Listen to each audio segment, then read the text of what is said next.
I feel the familiar texture of the steering wheel under my fingers. The slightly worn leather cover, the stitching marks beneath my left hand. I remember the first day I got this car. I had spent hours at the dealership, weighing every option, choosing every little detail. Metallic navy blue, black leather interior, a digital speedometer on the dashboard. 'Cause this was my first big victory. Side, I see my dad. His hands are in his pockets, and he's looking through the dealership's glass window. That usual impatient expression is on his face. As if every second he spends here is a waste of time. As if this is just a transaction, a matter of signing papers. But it's not. This isn't just a car. It was the most tangible, most real thing in my life. I worked to afford this car. I pulled late-night shifts. I stood my ground in negotiations, cut back on my expenses to avoid drowning in debt. It was something I earned with my own effort, something that, for the first time, was entirely mine. And now I'm selling it. No, correction, my family is selling it on my behalf. Because Claire needs to get better again. She, as always, continues to draw all the attention and resources to herself. The money my family has spent on her. Countless rehab stints, therapies, medications, specialists, and every time it's the same cycle. Claire messes up. My family rescues her. Then it starts all over again. But no one says it out loud. 'Cause Claire is fragile. 'Cause Claire is the family's top priority. 'Cause Claire, in my dad's eyes, in my mom's eyes, in everyone's eyes, is the one who needs saving. And me? I'm Nicole, the strong one, the one who stands on her own, the one who never needs help.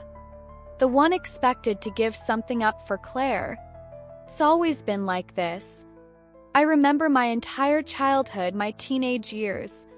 Always the same story. Whenever Claire's mood swung up and down, we all revolved around her. She's going through a sensitive phase, they'd say. I had to be understanding. I had to share, ask for less. Her feelings outweighed mine. Her needs were more important. Even on my birthday, I pushed down that familiar anger growing inside me. I don't want to think about it. Taking a deep breath, I open the door. As my feet hit the ground, I feel something inside me shatter. It's like I've stepped out of my own dream. My dad frowns. "Nicole, come on already," he says. His voice is sharp and impatient. "We need to sign the papers." I look at him. His shoulders are squared, his face locked in that ever-serious expression. There's not a hint of guilt in his eyes. Not even the slightest hesitation. 'Cause to him, this is the most logical solution. "Can I use it one last time?" I ask. My voice comes out hoarser than I expected. My dad raises his eyebrows. "For what?" he says, as if he genuinely doesn't understand. I swallow. What am I supposed to say? To say goodbye? That would sound ridiculous, wouldn't it? 'Cause to everyone else, this is just a car. Just an object. Just because, I say. My dad sighs. "Nicole, please don't make a fuss. Don't make a fuss." Right. Like I always do. Take quiet. Be reasonable. Sacrifice for the family. I clench my fists and turn my head away. The dealership employee has already prepared the documents. They're waiting for me to sign. My eyes catch the metallic navy blue body of my car one last time. Still looks stunning in the sunlight. Like it wants to stay with me. But once I sign, it won't be mine anymore. Pen in hand, I hesitate. For a moment, I think I could stop myself, that I could put an end to this nonsense. That for once I could say no. But then my dad clears his throat and checks his wrist. He glances at his watch. The man who never had time for me my entire life is busy organizing this sale for Claire. A bitter laugh rises inside me. Of course. I sign the paper. In that moment, I feel something inside me break completely. And this time, I know it won't ever be fixed. I'm sitting at the kitchen table. My hands are clasped tightly together, my fingertips digging into my palms. I'm just sitting there, staring at the food on the plate in front of me as it starts to cool. I have no appetite. Honestly, I don't even want to be here. My mom is looking at me from the other end of the table. "Aren't you going to eat, sweetie?" she asks in that soft, sweet tone she always uses. As if nothing has happened. That tone of hers drives me insane. 'Cause something did happen. Something big. Something big for me. But not for them. I swallow. "I'm tired," I say, keeping it short. "It was a tough day," my mom agrees, nodding. Her voice is almost tender. But I know it's not directed at me. 'Cause I can already guess the next sentence. "Claire's struggling a lot too, you know. But knowing you're helping her should make you feel good, right?" Something tightens inside me. There it is. The sentence I was waiting for. All day long, that heavy, suffocating anger growing inside me wants to burst through my ribs right now. But I stop myself. I slide my hands under the table and clench them into fists on my knees. I see my dad chewing his food slowly, staring at his plate. His phone is right beside him. It looks like he might reach for it and check the screen any second. Till he speaks. "Nicole, we know this isn't easy. But Claire's well-being is more important than anything. Anything. Even me." I close my eyes. Cold scream builds inside me. It's always the same. Always, always, always the same. I exhale and lift my head. She's not even here. My car was sold. The first big thing I worked years for, earned with pride, was taken from me. For Claire's sake. But where is Claire? Not here. Not at the table. Apparently, she doesn't care about us again. I lift my head and look into my mom's eyes. "So where's Claire?" For a moment, the air in the room freezes. My mom's eyebrow twitches. "What?" "Claire," I say, trying to keep my voice steady. "My car was sold for her. For her well-being. We all have to sacrifice for her, right? So where is Claire?" My mom shifts slightly. My dad, as if my question is absurd, sets his fork down without looking up. "Nicole," he says, "Claire's going through a tough time.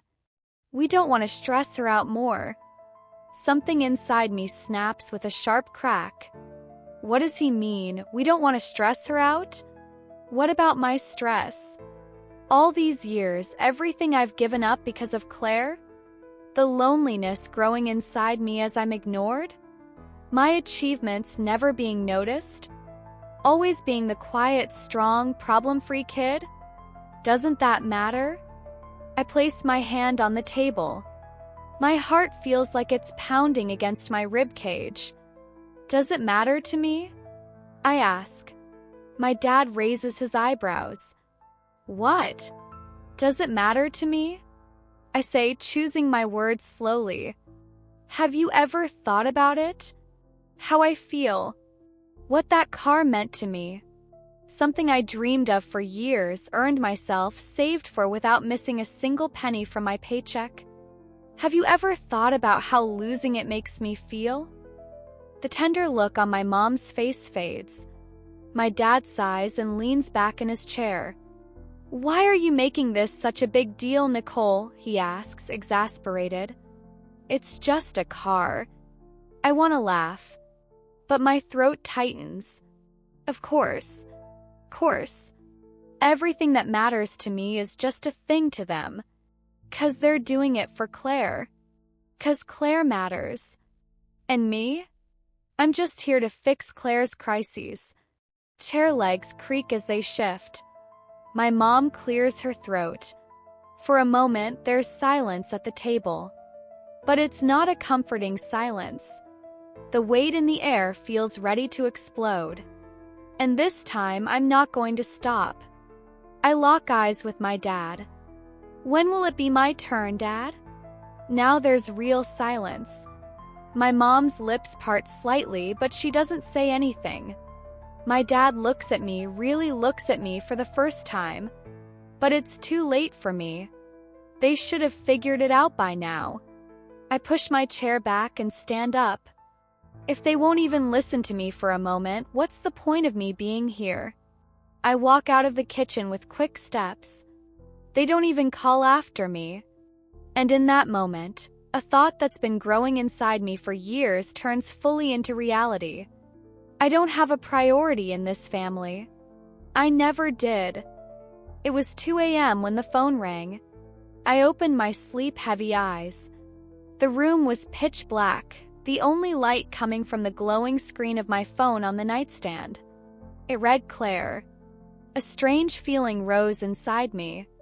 She didn't normally call at this hour. In fact, she rarely called at all unless she wanted something from me. I picked up the phone and stared at the screen. I hesitated about answering. What if I ignored it?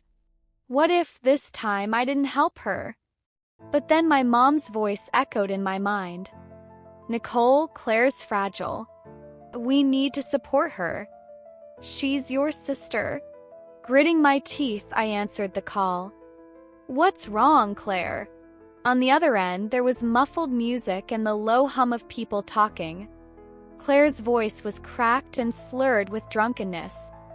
Nicole, I need your help. I closed my eyes. Of course. I sat up in bed, taking a deep breath. How many times had we been through this? How many times had Claire done something reckless and dragged me into it? What did you do, Claire? I asked, trying not to let my voice come out too harsh. Look, I can explain, but I need some money. Cold sensations spread through me. I knew it. It was always like this. Claire messed up. I cleaned it up. And my family never said a word to her about it. I clenched my jaw. How much? There was a brief silence. I could hear her breathing. I recognized that silence. 3,000, she said finally. A hot wave of anger surged through my veins. 3,000. I almost shouted. What the hell did you do, Claire? Her voice dropped, tinged with a hint of guilt. Please, Nicole, don't question it. If I don't get it now, things will get really bad. Things will get really bad. How familiar that phrase was. Always a crisis, always a disaster. And I was always expected to fix it. I rested my head on my knees. I'm saying no, Claire, for a reason I can't explain. But Claire kept talking as if she hadn't heard me. I'll pay you back, I swear. But I really need it now. Just lend me a little, you don't even have to tell Mom and Dad. At this point, I gripped the phone tightly and took a deep breath. I didn't need to tell Mom and Dad because they'd forgive Claire no matter what. Just like they did last year when she stole my money. A year ago. I opened my wallet and a cold dread washed over me. It was empty. The $500 that should have been there was gone. I always kept my wallet buried deep in my bag. I hadn't even touched that money. Just a few days earlier, I'd set it aside from my paycheck for emergencies. I turned toward the bedroom door. I knew. Claire, the one who only called when she wanted something, who kept asking for money with promises of just this once, she'd done it. Furious, I stormed into her room. She was standing in front of her mirror, writing something. When she saw me, she raised her eyebrows. Ever tried knocking? My hands were trembling. Where's the money from my wallet, Claire? She rolled her eyes and turned away. God, Nicole, what are you doing? I held up my wallet and waved it at her. Where's the $500 that was in here? A flicker of tension crossed her face, but it vanished quickly. She shrugged. How should I know? Maybe you dropped it. She was lying. And I knew it. Something snapped inside me. How many times, Claire? How many times have you taken my money and acted like nothing happened? When I said that, her eyes narrowed slightly. She studied me for a few seconds, then a mocking smile curled her lips. You're overreacting, Nicole. We're family, after all. That sentence was the final straw. Because we're family, you steal from me? I shouted. Just then, my mom appeared in the doorway. Seeing me yelling, she frowned. What's going on here? Claire didn't hesitate for a second before slipping into her perfect victim role. She lowered her eyes, her voice softening. I just borrowed a little money. Nicole's overreacting. The anger inside me turned to shock. Borrowed? Stealing wasn't borrowing. I tried to explain it to my mom.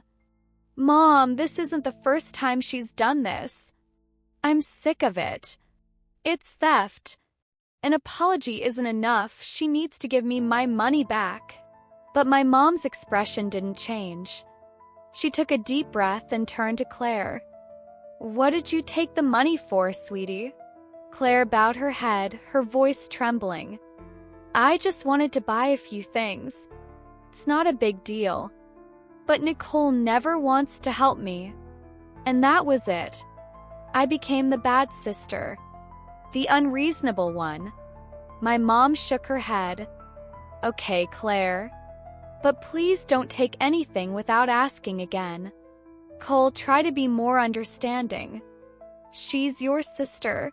In that moment, I understood. No matter what I did, Claire was always right. Even when my money was stolen. I was the one in the wrong. After that day, I realized Claire had no limits. Because they'd always forgive her. If I didn't give her the money and she got into trouble, my family would find a way to make it my fault too. Just like always. I knew it. No matter what Claire did, they'd always forgive her. But me? I could never make a mistake. On the other end of the phone, I could hear Claire holding her breath, waiting. That pause, it was familiar. She was testing my limits. Trying to see if I'd cave again. I squeezed my eyes shut and clenched my teeth. This time, I'd say no. This time, Claire needed to face the consequences of her actions. I took a deep breath and spoke in my clearest voice. No, Claire. Silence. Then a laugh. A hoarse, mocking laugh. Are you serious? Yes. Nicole, come on, this is ridiculous. You have the money. Yes, I had money. But I hadn't earned it by using people like Claire did. I swallowed. I have limits too. Claire's tone suddenly turned serious. Fine. I get it. She hung up. For a few seconds, I stared at the phone screen, now cold and lifeless in my hand. She'd tested me. And I hadn't given her the answer she wanted. Was that it? Had she really given up that easily? A nagging feeling told me something was going to go wrong. And I wasn't mistaken. The next morning, my mom's voice rose angrily from the other side of my door. Nicole, get out here right now. I shot out of bed. I knew it. Claire had done something. In the kitchen, my mom was on the phone, speaking heatedly. My dad stood with his arms crossed, his face tight with anger.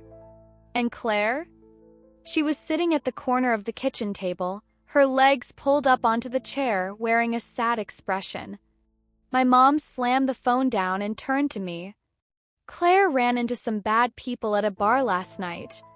Nicole, why didn't you help your sister? My throat went dry. Really? Were they really saying this? Claire kept her eyes on the floor. I was just having fun, she mumbled. But then things got out of control. Because she didn't have any money, my mom exploded. And who knows how dangerous a situation she ended up in. Nicole, why didn't you help her? My entire body froze. I'd imagined this moment 1,000 times. Couldn't be this blatant, could it? I hadn't done anything. I just set a boundary. But now I was being held responsible for Claire's mistake too. My dad finally spoke. You could have done something for your sister, Nicole. She's your blood. His words stabbed into my stomach like a knife. If something happened to Claire, I'd be the one to blame. Would I? And Claire? When would she ever be held accountable? As the blood drained from my face, I fixed my eyes on Claire. She was still at the table, her arms wrapped around her knees, looking guilty and vulnerable. But I knew. This was a game. And the worst part was, my family always believed her. They'd keep drowning me in Claire's shadow. But in that moment, I made a decision. Never again. Standing there in the kitchen, watching this absurdity unfold before my eyes, I realized I'd never be the priority in this family. I existed to clean up after Claire. But I was done being used. Present day, the first confrontation after the car. I'm standing in front of the door. The anger inside me feels like a burning smoke filling my lungs. So intense, so real. I know why I'm here. I'm done staying silent. I pound on Claire's door. I must have hit it too hard by mistake. My fist is clenched so tightly that my knuckles have turned white. From behind the door, I hear the muffled sound of music. Then a giggle. A few seconds later, the door swings open. And there's Claire, smiling, as if nothing happened. As if my car wasn't sold for her sake. As if, while I was tearing myself apart to prove my worth to my family, she hadn't lost a single thing. Her smile fades a little when she sees me. Nicole. She raises her eyebrows, studying my face for a moment. Are you okay? I blink. Is this a joke? Am I okay? Want to come in? She asks. Her voice is soft, sweet, as if I'm not a ticking time bomb ready to explode in flames any second. I take a step forward. Pushing the door aside, I walk in. Claire laughs behind me as she closes it. Wow, did you miss me or something? I can't take it anymore. I turn and look at her. That's when I notice the details of the room. Nothing has changed. The living room is tidy. A few fashion magazines are stacked on the coffee table. A blanket is carelessly tossed over the couch, and in the corner there's a half-empty bottle of wine. In another corner, a shopping bag filled with a box of expensive-looking sneakers. Everything looks normal, as if nothing in Claire's life has shifted. But my life has. My car is gone. The years of effort I poured in were destroyed to fix her damn life. And here she is, sipping wine and flipping through magazines. Something inside me breaks. Then it explodes. We need to talk, I say, trying to keep my voice steady. Claire raises her eyebrows but flops onto the couch with a careless attitude. Okay, she says. But only if you're not going to yell. I let out a laugh so sharp I barely recognize it as my own. Yell? What do you really think of me, Claire? She shrugs and stretches her legs across the couch. I don't know, Nicole. But judging by the look on your face, it seems like you came here to scream at me. This indifference, this apathy, the fire inside me flares even hotter. I take a step toward her. My car. Claire blinks. What? My car, I say, almost spitting the words. It was sold for you. Claire shakes her head, still wearing that confused expression. I know, Nicole. And thank you. Really. Thank you. Another laugh escapes me. This has to be a joke. Claire sprawls out further on the couch. Yeah, I know it wasn't easy for you. She gestures with her hands as if grasping something imaginary. She's putting on a performance. I'm sick of her games. Sick, sick, sick. Easy, I say, quickening my steps. You really don't get it, do you, Claire? There's a pause. Then Claire starts rolling her eyes. Look, Nicole. Don't do this. Don't blow it out of proportion. I know you're upset, but that car was mine. Claire falls silent. My words echo through the room like a harsh slap. I keep going. I'm not stopping now. I worked for years to buy that car. Nights, weekends. I saved up. I made plans. And one day I finally got it. Because at last, I had something I'd earned with my own effort. My voice trembles. But not from anger. From hurt. And then you all came along, I say. Our family. You sat me down and said, Claire needs it. And I didn't get a say. My feelings didn't matter. My eyes lock onto Claire's. But there's no guilt on her face. Just boredom. As if I'm overreacting. And in that moment, everything becomes clear. Claire has no intention of ever changing.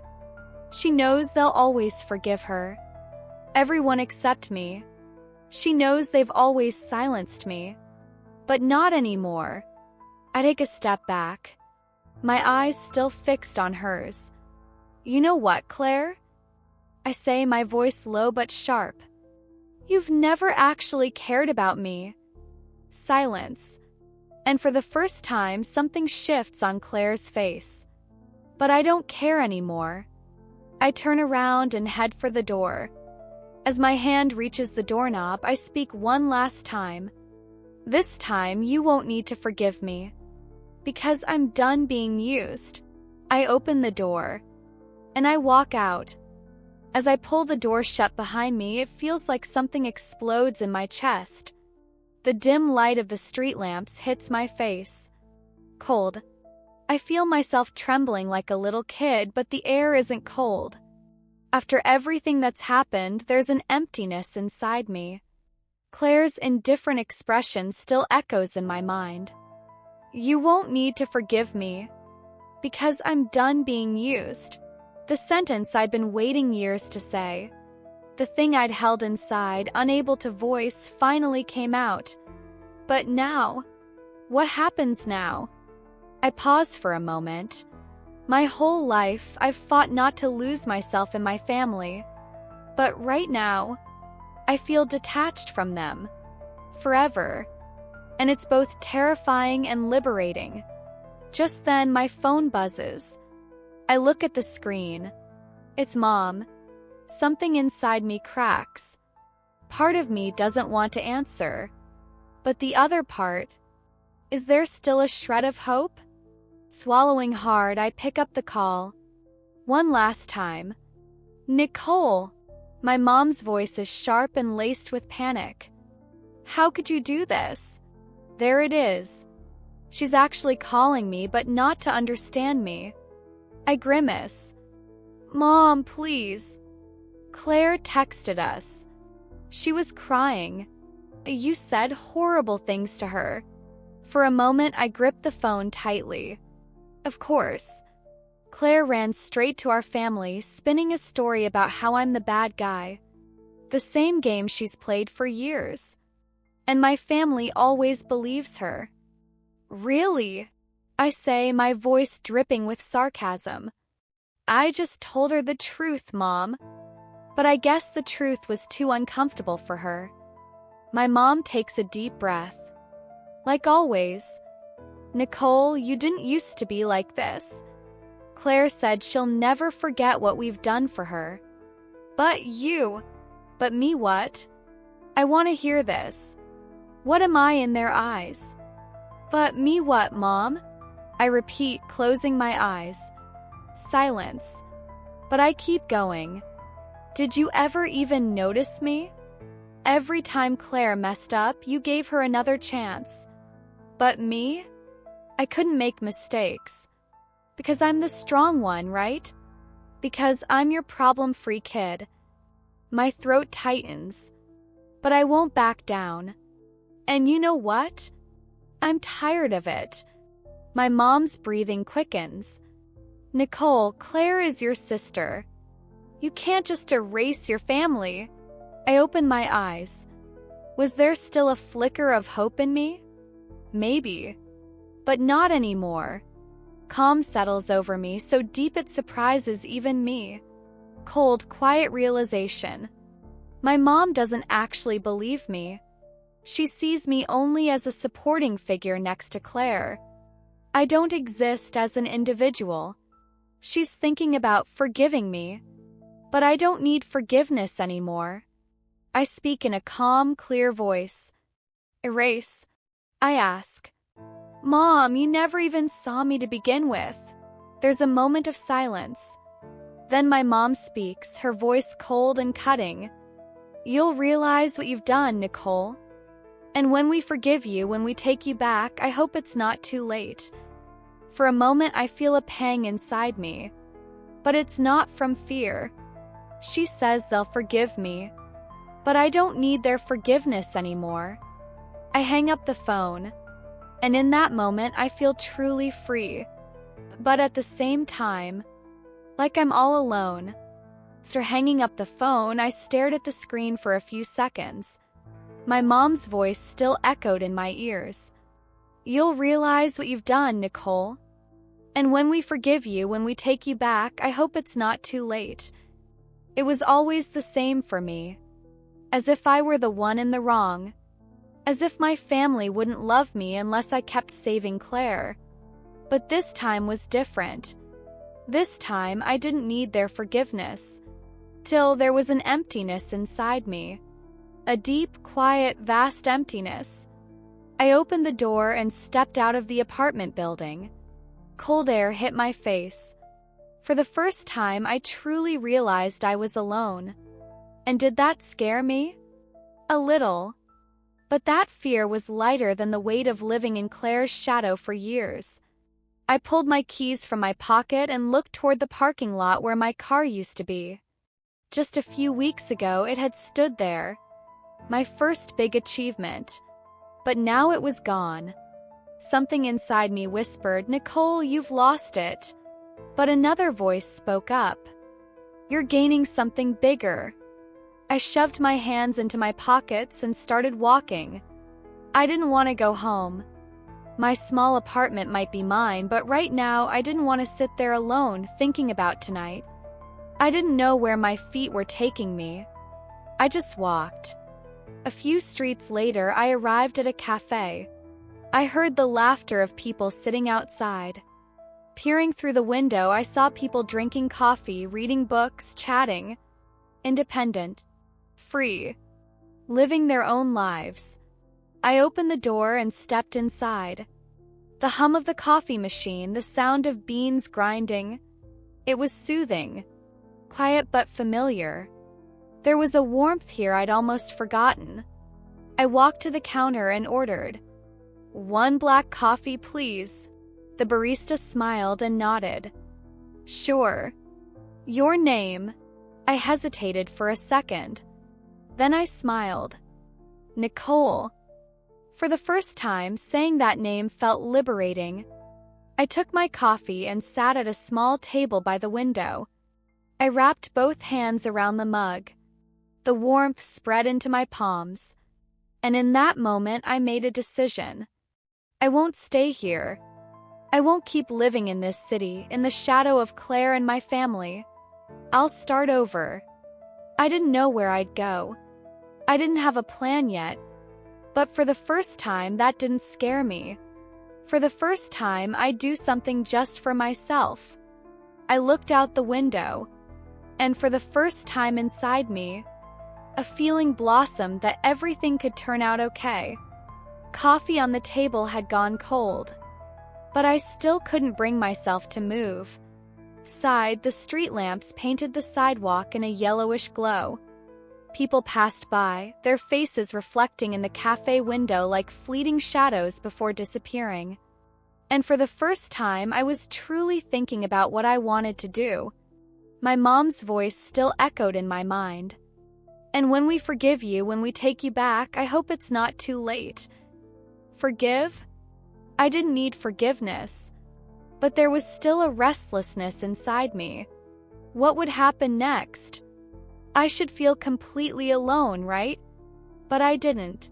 For the first time, being alone was my choice. I took a deep breath. Pulling my phone from my bag, I checked my messages. There was nothing in the family group chat. They weren't even calling me. That should have hurt.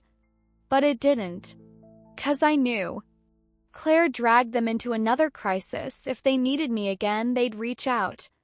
But the next time that phone rang, I wouldn't be here. That's when I made my decision. I'm leaving this city. I couldn't keep living here in the shadow of Claire's manipulation, my family's indifference, and the past. I had a life, and that life was too valuable to be spent as someone else's guardian angel. I tightened one hand around the coffee cup. Taking a deep breath, I closed my eyes. It didn't matter where I'd go. What mattered was that I was finally setting out on a journey for myself. 2 weeks later, as I loaded my suitcase into the trunk of the car, there was a peace inside me. At first, I didn't know where I'd go. But after a few days of thinking, I decided the best option was to start completely fresh in a new city. A new job, a new home, a new life. And this time, not for anyone else. Just for me. When I got into the car, I picked up my phone one last time. I opened the family group chat. For a moment, I hesitated. Should I write something to them? I'm leaving. No. There was no need for that. I simply left the group. I turned off the phone. And I started the engine. The road stretched out before me. For the first time, where I was going was entirely up to me. For the first time, I was truly free.